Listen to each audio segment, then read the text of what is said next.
So here we are, season 5, episode 3, the Paragon of Animals. And this is definitely more on the political intrigue side of it. There's not really that big of a space battle at all, but we get to see some of the struggles that the Alliance comes out of the gate with. And I think it is actually a really good episode. It depicts it very well. The questions, they are a little obvious, but they're good questions. So just kind of reading my little notes here. So the Alliance is facing a number of challenges. One of them is a large ethical challenge. So they're trying to get members of the Alliance to sign on to the founding principles charter, and many of them just aren't doing it. While they're not doing it, one of the species for the Interstellar Alliance is doing some shady business on the side, and it becomes important later on. Meanwhile, Sheridan is faced with a question. The question is, why don't we use telepaths to help us out? And this puts him in another ethical dilemma, because now we have to ask a question. What is the value of individual life and autonomy? Does this make them better than the other states or empires that's been around for a long time that have already been using telepaths? And the question is, are we going to be like everybody else, or are we going to forge our own path? And it's very interesting because we don't get like an exact clean-cut answer of what they will do, because they land on a couple of different answers here. And I think you're not supposed to feel so great about their answers. It's supposed to be complex, and it's very intriguing to see these characters who were kind of like archetypes, even though they are flawed. They are kind of archetypes, and their answers are revealing some things about this universe. It's like they can't get around the idea of not using these people as tools. Right. And I thought like the ethical thing would be to give them the option to do that as a job. And not just say, oh, you want to work for us? Well, you're going to do this. Right. Like, give them the same choice everyone else has. They just have this as an option. But that could be for anyone, because some people have doing high level math as an option, whereas others don't. So it just happens. It could be treated like another skill that someone could qualify for. Or you could just choose not to. You can go work in the hydroponics bay if you want. Yeah. And something just occurred to me while you were just talking. They have, like, Sheridan and crew in Babylon 5, they have used telepaths in the past to help fight a war. But these were people who didn't have their autonomy. Not really. Now he's dealing with individuals that do have their autonomy. And I have a question about the autonomy of the telepaths. On Earth, they are essentially hunted down and then made to go to the telepath, like, police department.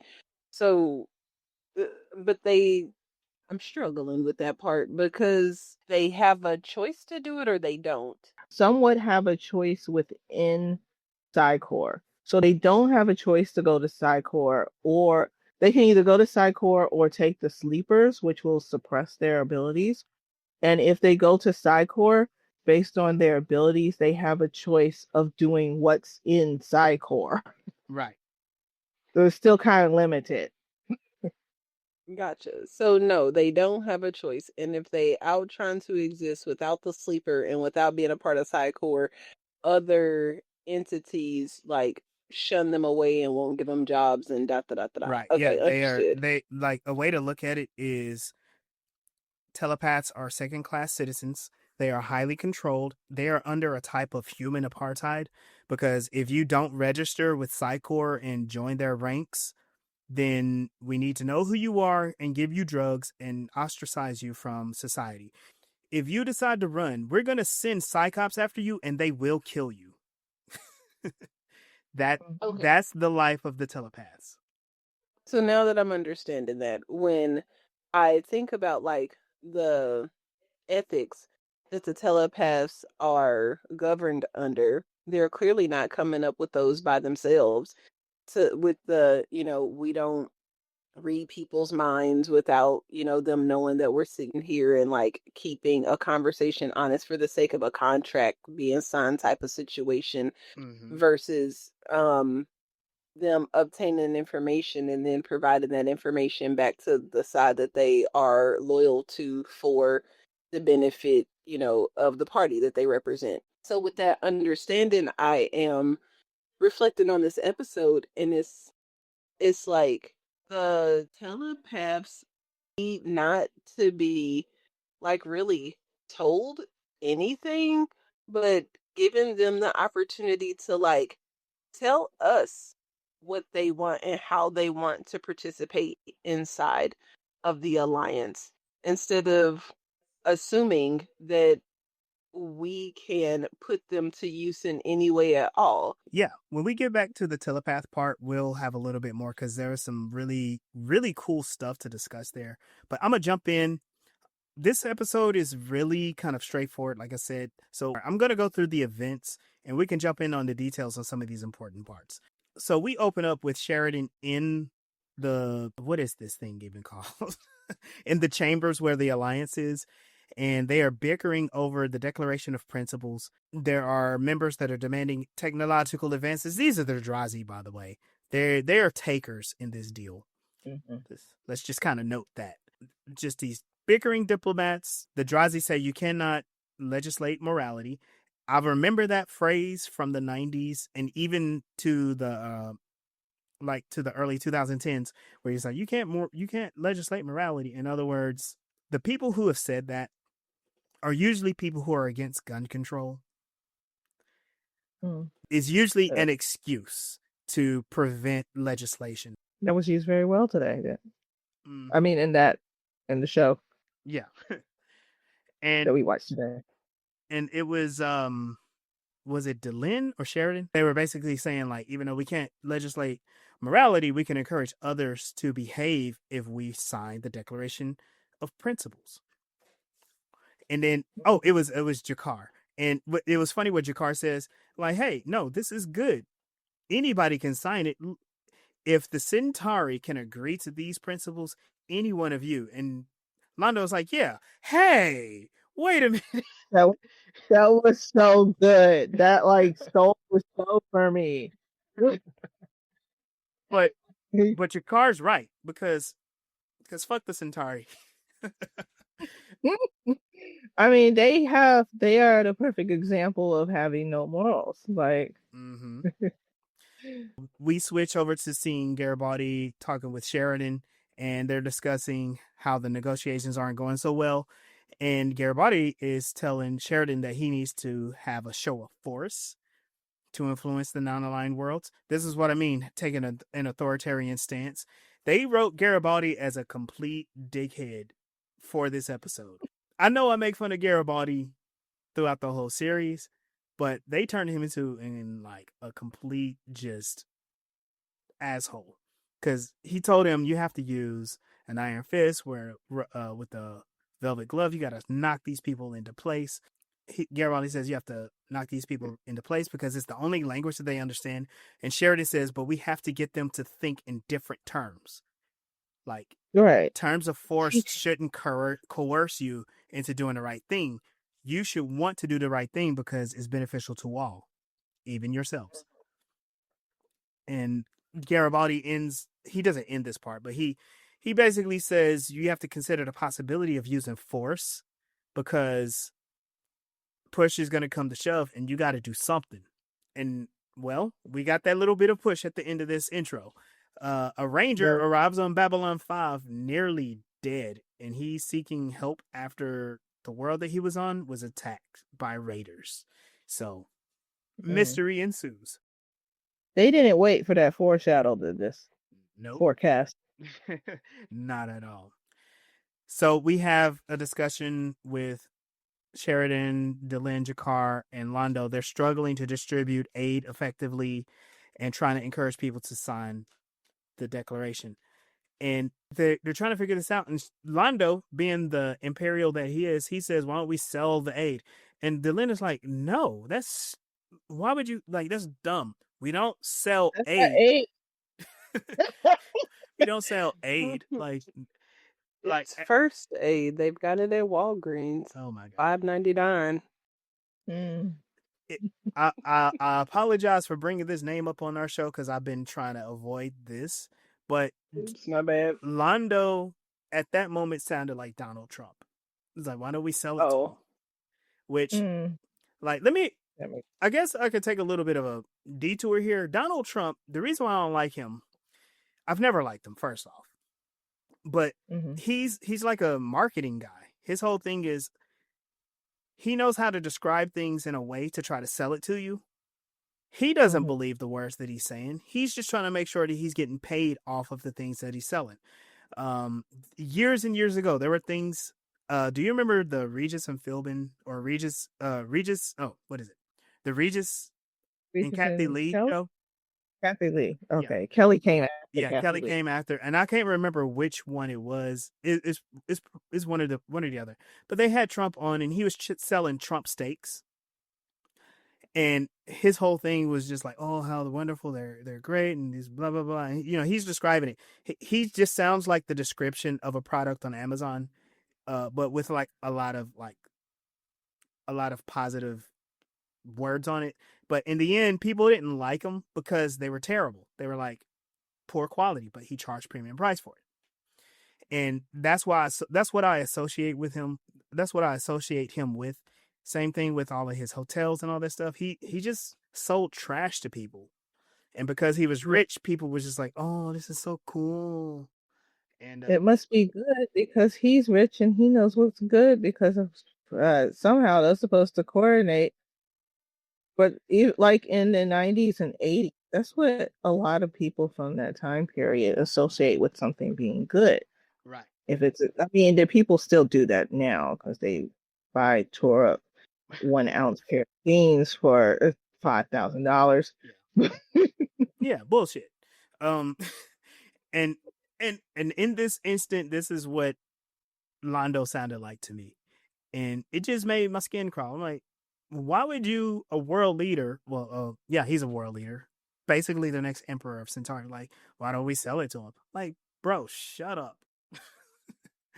That's his culture. Either make money or poison people.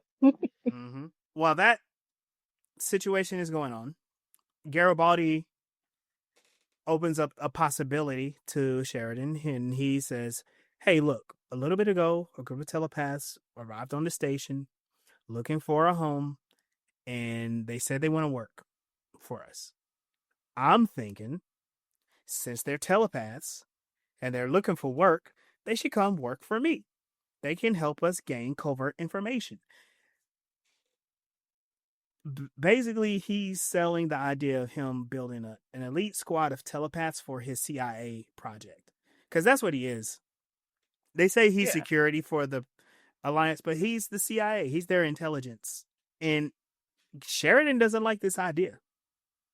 Sheridan is like, no, don't you know that the war with the telepaths is going to happen eventually? I was hoping that we can kind of keep them kind of chilling in our back pocket until we absolutely needed them. And Garibaldi is like, no. Why don't we just like put them in our front pocket and we can use them first? And he was talking about how all the different governments are using them already. Psychor is an enemy. Whatever is going on with Earth, that could be an antagonistic situation. The Minbari got telepaths. The Centauri have telepaths. The only ones that we know of for sure that don't have telepaths are the Narn. And so Garibaldi is thinking like we should use this to help us gain an advantage. Really, what he is doing, he's trying to find shortcuts to make his job easier. Because you notice what he never did when he was hypnotized by Bester? He never used telepaths. And he still did his job very well. Yeah, he did his job well. He did his job better when he was hypnotized than he did with his, with his own faculties. Also kind of like he hates telepaths. He doesn't like the idea of using or being around telepaths until after he got brainwashed by one and used by one like a tool. Now he's trying to use innocent telepaths as tools. As far as we know, they're innocent. Yeah, right. And also we just saw him kind of he was able to save the day because of a telepath in the last episode. So uh maybe he's trying to chase that high. I don't know. Yeah, maybe. It's Garibaldi, who knows? I mean, he likes power, even though he says he doesn't. Because Oh he's yeah, full of he shit. absolutely likes power. Yeah. Um. So Garibaldi goes down below, and he's talking to the telepaths to try to recruit them. Um. And he annoys them, and so they signal back for Byron. You know, none of them talk except for Byron. Byron comes out, and this dude is pissed. And he comes out and he goes, "Oh yeah, Garibaldi." He's like, "The answer is no." And Garibaldi's like, "Well, I didn't even get to ask before." He's like, "You know what it is about people like you? Your thoughts are so loud and it is so hard for us to ignore." And he's basically breaking Garibaldi down on a whole psychological level. And he says how it's pathetic. And he's like, "That's probably cost you more than one relationship." I'm like, "That's right. Hit that dude where it hurts, because it has." Yeah. And this is where I'm like, Byron sounds very like, he does sound like an extremist, but he's keeping himself controlled because he has no interest in whatever Garibaldi's selling. He's like, "Nah, I don't care about that. We're just trying to do our own thing." But he also wants to make sure, like, you're a bigot and I'm gonna hurt you. We switch to see that this injured ranger is being unloaded on Babylon 5. They take him down to Med Lab, and he's in his hospital bed, and they're like, he only has hours to live. And so Franklin commissions Lita to come to scan him and learn what is the issue that he's there for. And this is where we get to see his conversations with the Infili. They're under attack from a superior force. They need help, and they wish to join the Alliance. And that's actually kind of a cool situation. It's like, okay, here we are. We got a planet that's in need. They're under attack. We can give our aid. They want to join the Alliance. We get more members. Great. And not sell it. Right. We're offering it because they asked. And for some reason, the way the cinematography for this, when they're showing the guy talking through the mental memory, it reminded me of the Never-Ending Story. Wow. With a Princess Bastion. You know what? I haven't seen the movie in a while, so I can't place the influence, you know what I mean? But it was really interesting, and honestly, in this episode, the special effects were pretty bad. Because the guy dying, he's he's in a coma, but he's talking to Lita through his mind, and he's like, "I'm dying, ain't I?" And she's like, "Yep." And she gets the information and all that, but then when he dies, I thought this was really cool. I thought it was really interesting, and I feel sad because I don't think that they explored this too much after this happened. They show an image of him, and behind him a portal opens, and it is like a portal of clouds, like he's walking into the sky. And he turns and looks back at Lita, and she watches, and then he gets sucked into it. He turns into like a little blob thing. It's really bad. And then he's like sucked into the middle, and then the door closes. So this is the depiction of him dying. And Lita explains later, like, yeah, we're not supposed to witness that because it ruins you. But she's sitting there experiencing the entire thing. We'll come back to that when she has her discussion with Garibaldi. So bro is dead. Delenn informs Sheridan of the Infili situation, and they get this decision like, okay, here's what we're going to do. We're going to send White Stars to help them out because they're under attack. We got to help them. This is kind of the thing. They're trying to decide like how much of the White Stars to send. This is potentially another big firefight, a big conflict in the galaxy. And they have this discussion on like how helping them would be important, but do we want to show an excessive amount of force, or how do we help them and keep this whole thing from collapsing? So Delenn, in all of her wisdom, I want y'all to pay close attention to this, because remember, Delenn was the one that started the Earth Minbari War, right? Wow, that's kind of a big statement. She did. She did. It was her. Sure, she was a part of a council that started it, but continue. They were like, Her the council came to her. That's well. Yeah. She said, "Should we do this?" She says, "Kill them all." And they were like, okay, Delenn, we'll do what you say. So she quotes Ducat. She says, if you can create a sufficient amount of fear in your enemy, you may not have to fight them. Fear is a form of communication. Okay. This is actually a good quote. This is a good approach, but you have to understand the position that the Alliance is in right now. Because what do you do when all the Alliance members are afraid to do anything? Like, are you actually getting their help for things, or are you coercing them because you might drop bombs on them? You know, these are just the type of questions there are. I'm kind of shocked that you're saying that is a good quote. It might be a good quote against your bully, like, but not against your people. If excuse me. Well, hold on. I'm They don't know it's their people yet. But keep going. Go ahead. Gotcha. So the conversation is about whoever is attacking that little planet. Yeah. Gotcha. Because I thought we were still talking about trying to get the members of the United whoever to sign the document. They are. They still are. They are. By So helping. talking about getting, who are we trying to fear into doing something? So we're trying to scare the raiders off. Right. And if we But efficiently scare off the raiders, then we encourage the others to say, look at what we can do for you. Right. Okay. I apologize. I think I was getting confused there. And I might be confusing you, because I'm still saying, like, if they use this, if they have an excessive show of force, that could also be scary to the Alliance members, but we're not there yet. However, Okay. after Delenn's quote, her advice is like, send all the white stars. So she's like, send everything. We don't want to leave no questions behind. No little skirmishes afterwards. Blow everything up. Well, pretend they were going to blow everything up.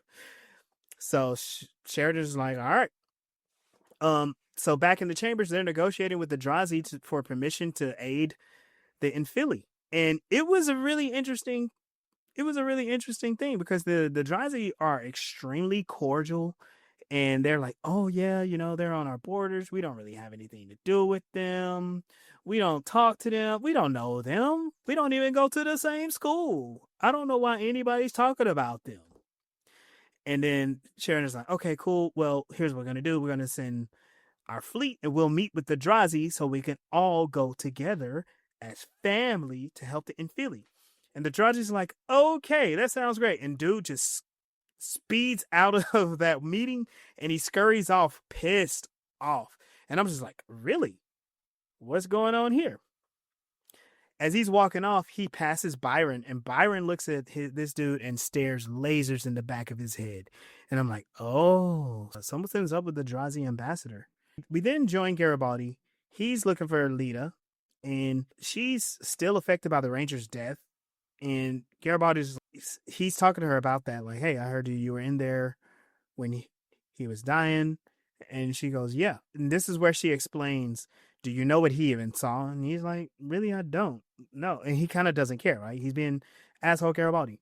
And she explains that when a person dies, their death appears as a door, because our minds don't know how to process dying. So it makes up things. And you get to see them go into the door.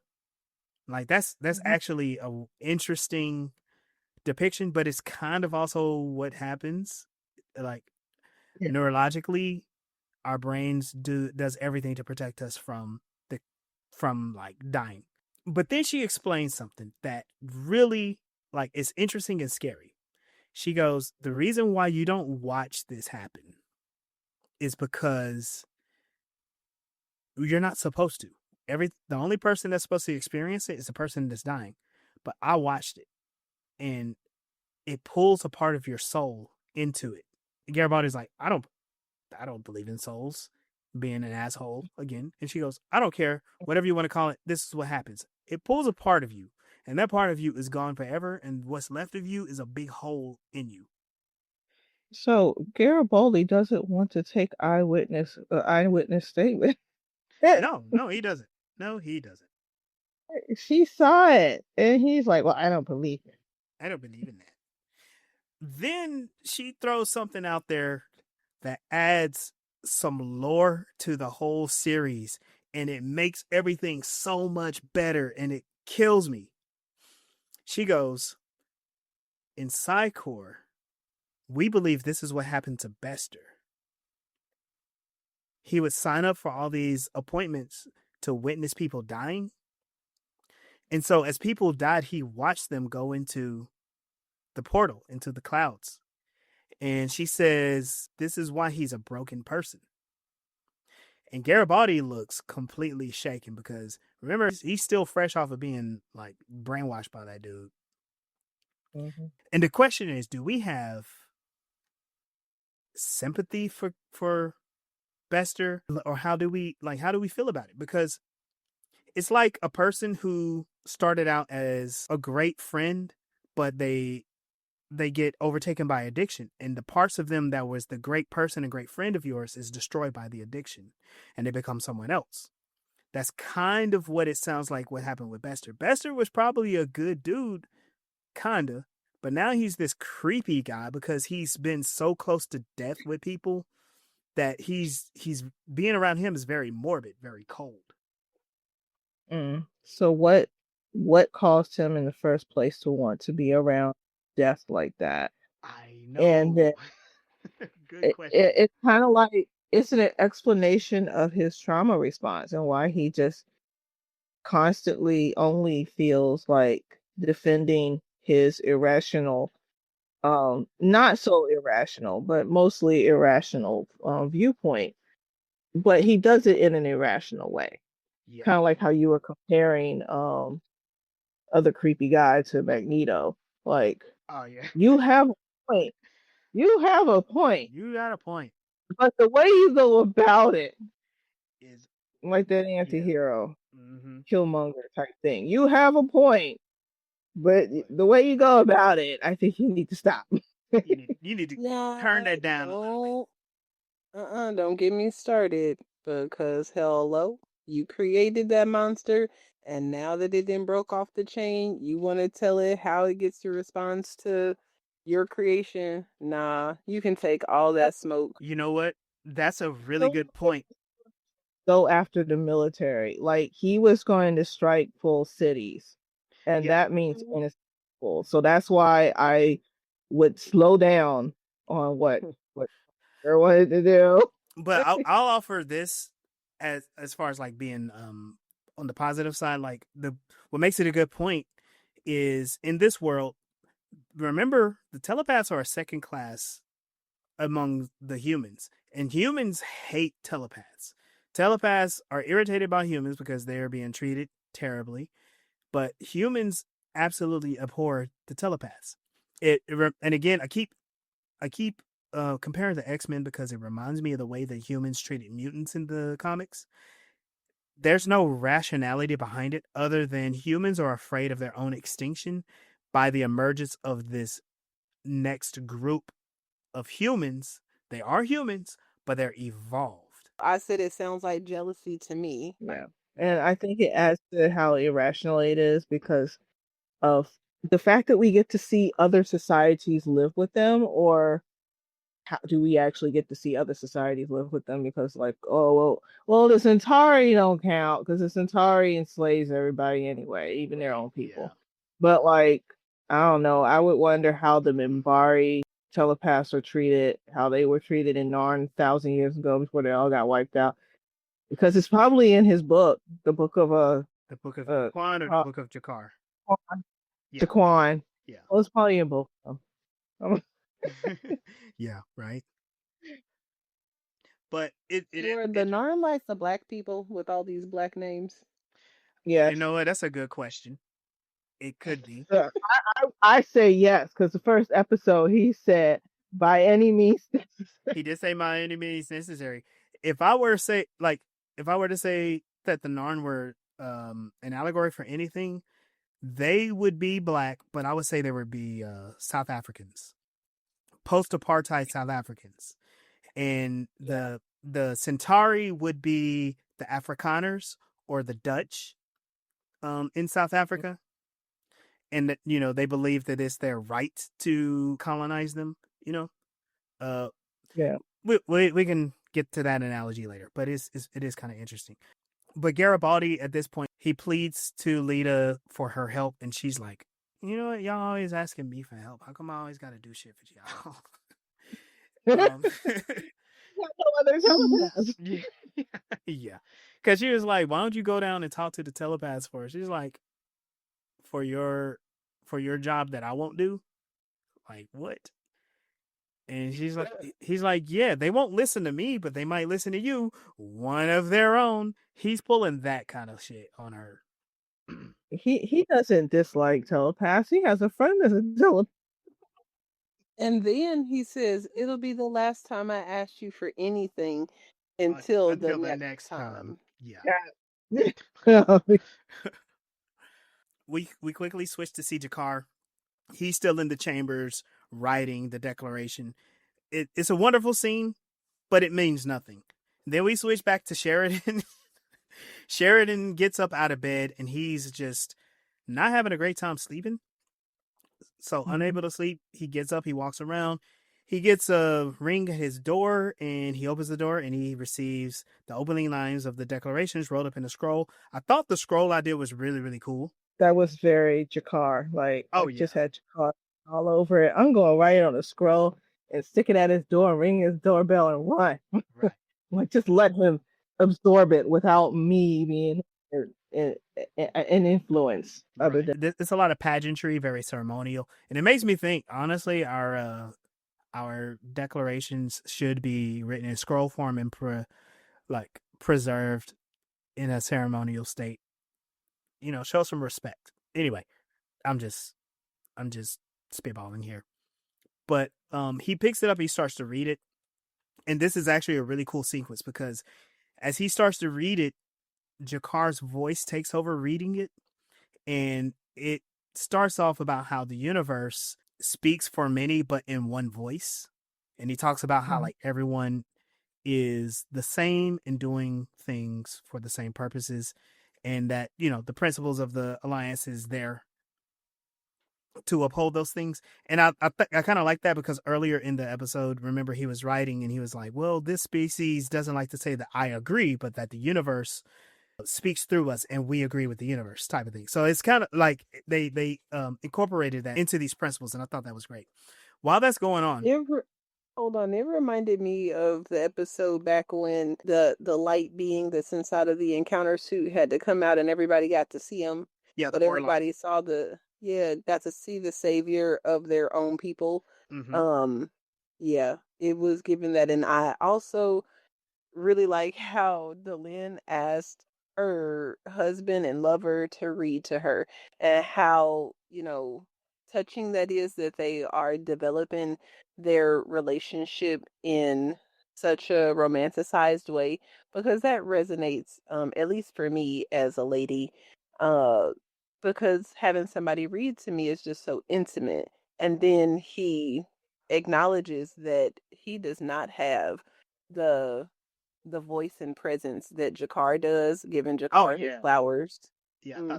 And starts to read it, and when Jakar's voice takes over, it's like, you don't like it. but all right, yes, true. But Bruce Boxleitner does have a good voice. He has some gravitas, but yeah, Jakar's taking over. He does the military speech pretty well, whereas Jakar the thespian. Oh yeah, absolutely. work right? I think so. Yeah, Thespian. thespian. Yep. So the poetry comes out better for him. Yep. And that was poetic because he had to consider um the way language works for so many people to touch them. So it is pretty much poetry. And you can hear the emotion in his voice. Like you can feel, like as he's talking, you can feel the strain in his vocal cords and in his throat as it's like echoing through. Um, it's a great performance, and it's wild because it's very subtle, and you don't see Jakar very often while he's doing this. It's just him talking, but it's an experience. It's really really cool. That's why Andreas was such a wonderful actor, and I miss him being on. I miss that dude being on so many shows. So while he's reciting this declaration, we get to see that there are flashes to other parts of the station or around the galaxy. We see that Franklin is drafting a letter to the family of the ranger that died, and he looks very just solemn in doing that. Like, cause I mean, who wants to be like, hey, your son died? You know, that reminds me of like when the military, the police show up to your house to tell you that your officer loved one was killed in a line of duty. That's exactly what that is. Um, For some bullshit because we got them. Let me stop. the ranger did not die for some bullshit. Everybody. You right. Not the He ranger. they asked for his help and he tried his best. Yeah. He just was like, if they pull up at your door, and then it got me thinking real world thoughts, and I'm gonna let them die. Yeah, chill out. And then and when he's done with that, we see that Lita is in down below talking to Baron. And this scene, this is what I mean by Magneto. Because when she asks him, he's like, sit down. And she goes to sit down. He goes, that was not a request. And I was like, oh, shoot. And then he's like, you're just such a good little telepath, aren't you? You follow everybody else's orders. You do what everybody else wants you to do. And she just looks thrown off. And then he's explaining, like, what about what you want? What do you want to do? And then he says the phrase. This is where I agree with you, Mel, where he's like an anti hero. Because he starts to appeal to Lita's personal desires. He's like, what do you want? And then he says, have you ever believed that you deserve better? And now he's appealing to her sense of belonging because she doesn't like Psychor. She doesn't like working for the humans. She tolerates dealing with Sheridan. She hates Garibaldi. And she's just in this impossible situation. Where now she's being recruited by a cult. Mm-hmm. Yeah. Mm-hmm. And that's an example of what's going on because she was already forced into one. She's been trained in one. And that happens in real life. People who grow up in very controlled environments end up in other controlled environments, even as a result of them trying to find their own control. Because of someone will come to you and be like, well, I got the control you want. And they don't know the difference. Yep. All you got to do is just give your soul over to us. Give us 10% of your money. Sell all your clothes and give us everything, and we will bring you enlightenment. That's not what he's saying, but it's been said before. It's been said. He gives her a really nice Magneto speech. And then he asks her, he goes, sit down, please. And he's demonstrating the difference between people ordering her to do stuff and people asking her to do things. When he's done, she asks them if they would help. And, you know, they have their go back and forth about like not liking what the request is. However, well, he says that they will help. And I'm going to assume it's because if the Alliance falls apart, then telepaths are back on the menu for the Psychor. So we need to still keep protection, right? And in good faith, he says, I'm going to keep my end of the bargain right now because when Sheridan finished talking to the Drazi, I scanned him. And guess what? He's hiding a secret. He's a lying little piece of shit. And he's got a trap set for the Alliance, for the White Stars when they get there. So it's like, the plan has been foiled. So Lita immediately reveals this to Sheridan, and that the kind of like the whole background of the attacks on the Infili was the raiders who are blowing up their home. They're looting it and stealing the resources, but then they're selling it back to the Drazi for a cheaper price. The Drazi get all the resources, the boost into their economy. This is a type of apartheid, right? We're fucking these people up. We're blowing up their property. We're stealing their resources, and we're benefiting from it. And we also get to keep our hands clean because we're not directly oppressing them, but we survive off of their oppression. Mm-hmm. And this is also helping us understand this is why the Drazi didn't want to sign the declaration in the first place. This is why they keep saying, like, you can't legislate morality, because they literally would have to stop their exploitation in order They would have to be moral. They would have to be moral. They would have to clean up their act. And they don't want to have to do that. They don't want to have to do it in writing or in principle, because then they would stop getting their money. That sounds like the corporations who are dumping pollution in the rivers and stuff. Yeah. Mm-hmm. Yep. But honestly, this whole situation is a lot more satisfying, because in real life, when they catch, like, oh, what was that name of that bank? When in real life, when you catch Wells Fargo or Bank of America stealing members' money, they're like, oh, okay, my bad, we'll pay a fine, it's cool. In this show, they actually enacted some justice and stopped the exploitation. And it's great because this is where Sheridan publicly exposes the Drazi. He tells the White Stars to instead of rendezvousing with the Drazi, go straight to the Infili homeworld and wait. And then in the council chambers, that's when they confront the Drazi. He's like, hey, we heard that the Infili needed help, so we sent the White Stars to their home planet right away. And they show, like, the hologram. The Drazi are like, okay, there's Infili. What are those shapes around there? He's like, oh, those are White Stars. Like, how many of them? All of them. And Sheridan explains, yeah, see, we heard that a much larger fleet of attackers might be on the way to Infili, and they might be attacking them. So we decided we're going to sit and wait for them. And then that's when the Drazi were like, oh no, this is bad. And he's like, did they get, when y'all got the raiders, did they get to send out a distress signal? And that's when Jakar's like, no, they didn't. They've all been destroyed. And like different members of the council are just revealing parts of what happened. And the idea is they're going to run into such a force that they would all be destroyed. And Sheridan's like, with this event, this is a good opportunity for us to sign the declaration to show that we're all on the same page.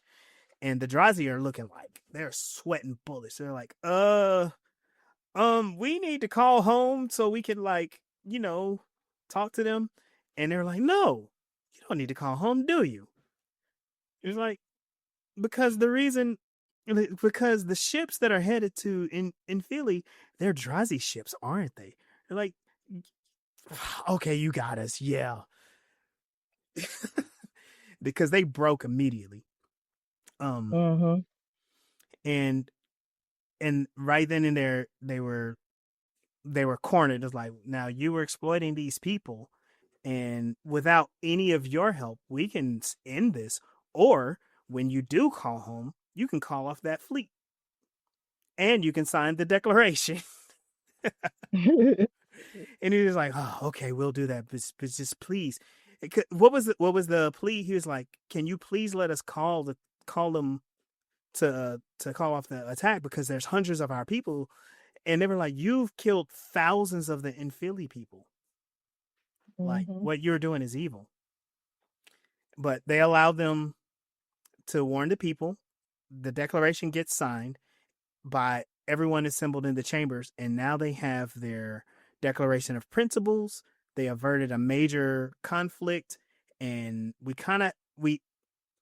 you could say we have a happy ending per se, but it is kind of interesting where we go from here because Sheridan, he's reflecting on the events and he's feeling really uneasy about relying on the telepaths to solve his crisis because the telepaths was like, yeah, sure, we'll do it, but they with what Baron did, he showed the superiority of his actions, so Sheridan didn't have to guess. They knew they had an edge. They knew what was going to happen, so they were able to head that off. And even though that's a really good thing, the question is, what kind of a bind are we in? What happens when the telepaths use us, right?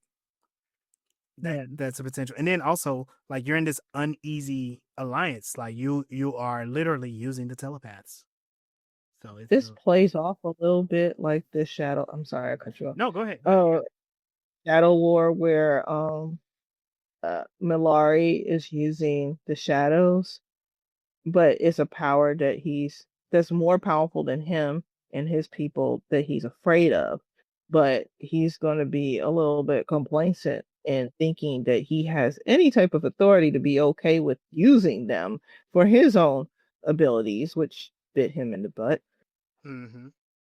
Sounds like the Batman Joker situation when the mob tried to hire Joker to deal with Batman. Yeah, and Joker like fucked up the mafia. We get a funny little scene where Jakar arrives with new declarations. He's like, we have to get everybody to sign these again. I rewrote it, and it's like annoying because it almost took a war for them to sign it in the first place. But this is what happens when a good writer gets in their, I don't know, gets in their zone, start feeling themselves. Yeah. Well, like, especially like after you wrote in something and it's like, it's good, okay, I'm happy with this. And then like some time passed and you're like, oh, this would be better. Like, oh, I can fix this and do that. Like when I finish a manuscript, I have to put it down for like a month or two and then rewrite it because Yeah. you're missing things or you come up with things. You get to sit on things. And he was rushing to get that thing out and Yep. sit with it after you were at peace with everybody signing it. Then, and that's another thing that happens. I've seen this. Steven Spielberg also said this. Like, as soon as he goes on vacation and decides he's not going to work, that's when he comes up with his best ideas. And like any day that I tell myself I'm not going to write today, I'm gonna chill, I'm just going to play some games, whatever, I end up writing like 4,000 words. Like, Mm-hmm. But that has to be a thing for writers too, because it's like, Stephen King? The reason why he writes so much is because he has insomnia, and so to deal with his insomnia, he writes like entire series of books, and that's just wild to think about. I just told a writer friend of mine that because I've been waking up in the middle of the night, and when writing the book that I have published now, a lot of it got done because I decided to just use that energy from when I wake up in the middle of the night. And some people say that it's because it's quiet, it's still, and you can like fully be engaged in your thoughts. If I could sleep in the day, I would. We see that Lita is attending a meeting with Byron, so she is checking out what's going on with the other telepaths. And he welcomes her with open arms, like a cult leader, or like Magneto, the Brotherhood of Mutants. And she is showing more intrigue in his ideas because she's starting to think like, yeah, why do I have to put up with this bullshit? I'm a goddamn telepath. I can block a level 12. Mm-hmm. And why the hell they don't have me on a council by now? Have I not proven myself to be a part of the inner circle of humans that are participating in this alliance? Like, what the fluff? Like, why are they even in the brown sector anyway? That is so annoying. Like, Free. they're still not.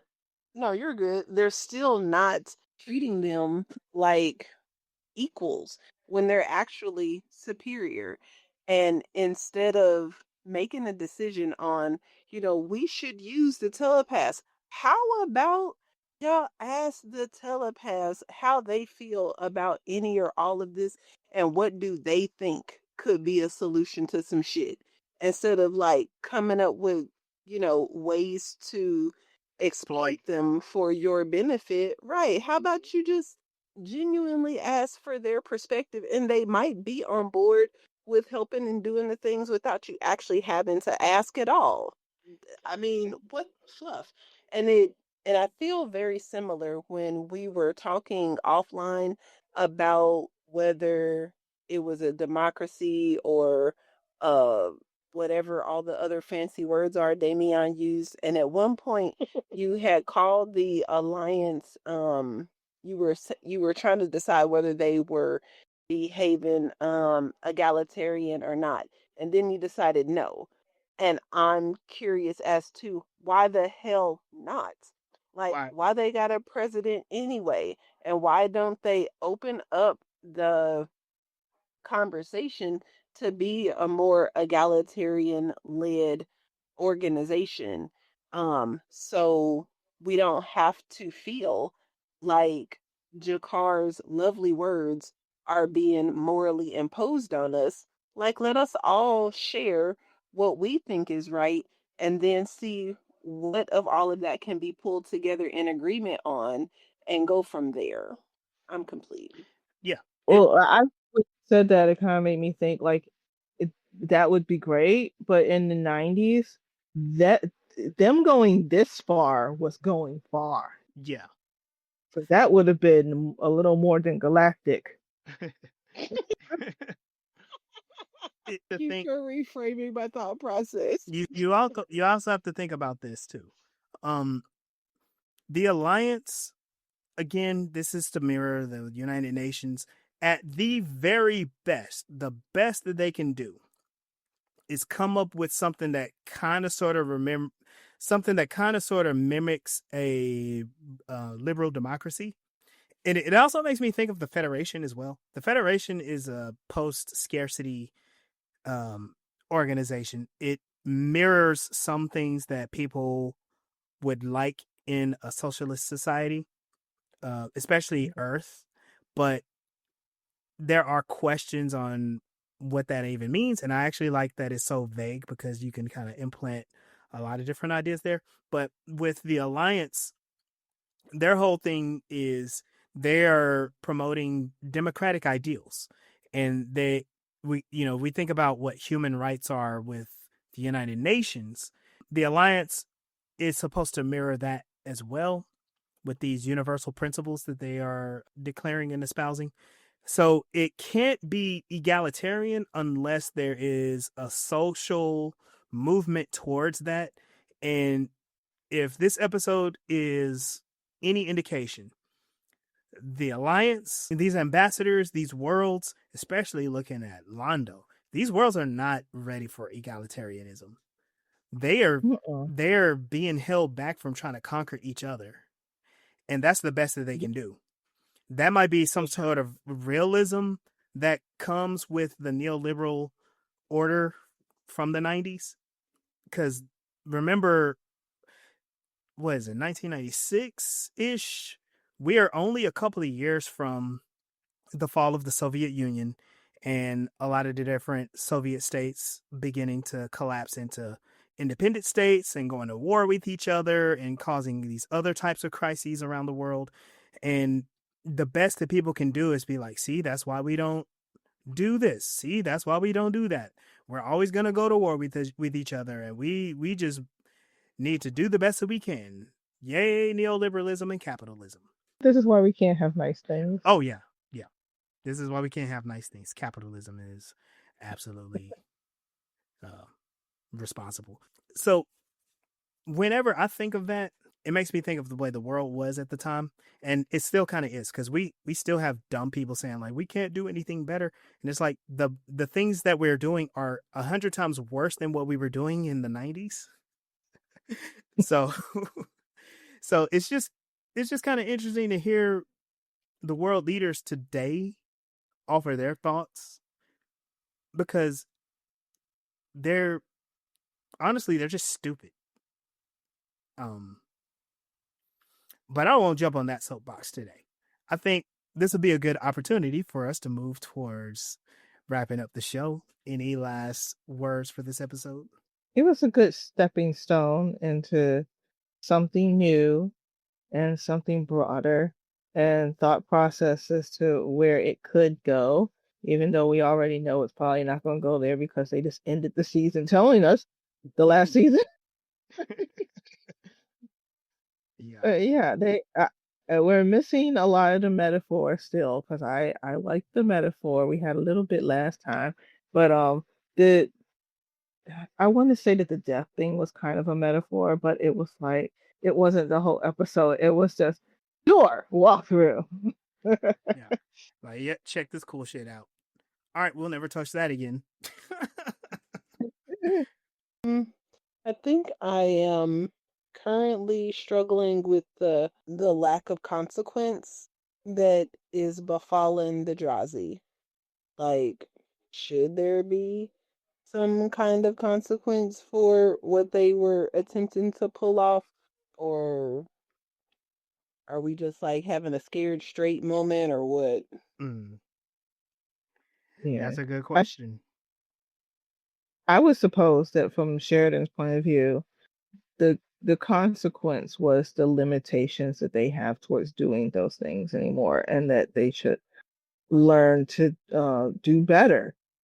And now they have signed a contract saying they're going to do better. And I know that doesn't weigh as much as the lives that they took, but that it reminds me of a classroom because half of this stuff does.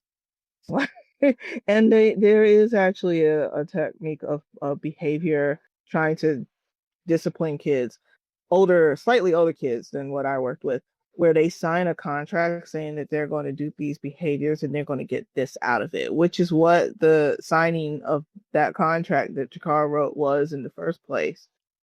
And they were just a sign of, this is why we have this. Because as Jakar mentioned, even the Centauri signed it. Yeah, even the Centauri signed it. And that's their whole culture. Like, we know how terrible they are. They suck and they signed it. After their planet almost got blew up by the shadows. Right. All right. Let's get out of here. Thank y'all for joining us for this episode of Voices in Hyperspace. You can find us on YouTube. You should definitely like, follow, and share. We're also on Facebook, where you can continue the conversation. Both of those at Voices in Hyperspace. I'm Legendary Black Lion. The best place to find me is on Instagram, and I am making a couple of moves on Instagram. Both of those at Legendary Black Lion. I know Silent. You can find me at millsrebellion.com. You can find me at Mills Rebellion on YouTube, so you can follow and subscribe and like my videos. And you can find my book, Unreading the System, on Amazon under Mill Asylum. This is Sunday. Hey y'all, you can find me at a poker table. Until next time, we'll see you out there. Peace.